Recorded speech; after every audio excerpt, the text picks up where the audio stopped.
കുവൈത്തിൽ കെട്ടിടങ്ങളുടെ ടെറസിൽ അനധികൃത നിർമ്മാണം നടത്തിയാൽ 1000 ദിനാർ മുതൽ 5000 ദിനാർ വരെ പിഴ ചുമത്തുമെന്ന് മുനിസിപ്പാലിറ്റിയുടെ മുന്നറിയിപ്പ്.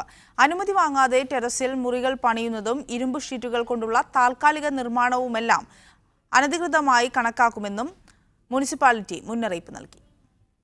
കെട്ടിട നിർമ്മാണവുമായി ബന്ധപ്പെട്ട 2016 മുനിസിപ്പൽ ഉത്തരവ് പ്രകാരം അനധികൃത നിർമ്മിതികൾക്ക് 1000 ദിനാറിൽ കുറയാത്തതും 5000 ദിനാറിൽ കൂടാത്തതുമായ പിഴയാണ് ശിക്ഷ.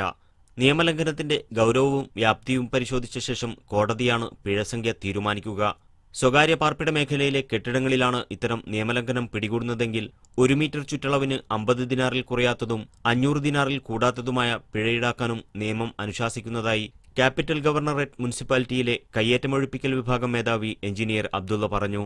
അനധികൃത നിർമ്മാണ പ്രവൃത്തികൾ കണ്ടെത്തുന്നതിനായി മുനിസിപ്പാലിറ്റി പരിശോധക സംഘത്തെ ചുമതലപ്പെടുത്തിയിട്ടുണ്ട്. ഉദ്യോഗസ്ഥരുടെ പരിശോധനയിൽ നിയമലംഘനം കണ്ടെത്തിയാൽ കെട്ടിട ഉടമയ്ക്ക് ആദ്യം മുന്നറിയിപ്പ് നോട്ടീസ് നൽകും. ഒപ്പം അനധികൃത ഭാഗം പൊളിച്ചു നീക്കി പൂർവ്വസ്ഥിതിയിലാക്കാൻ സമയം നിശ്ചയിക്കും.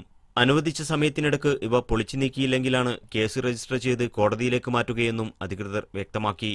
Media 1 Kuwait city.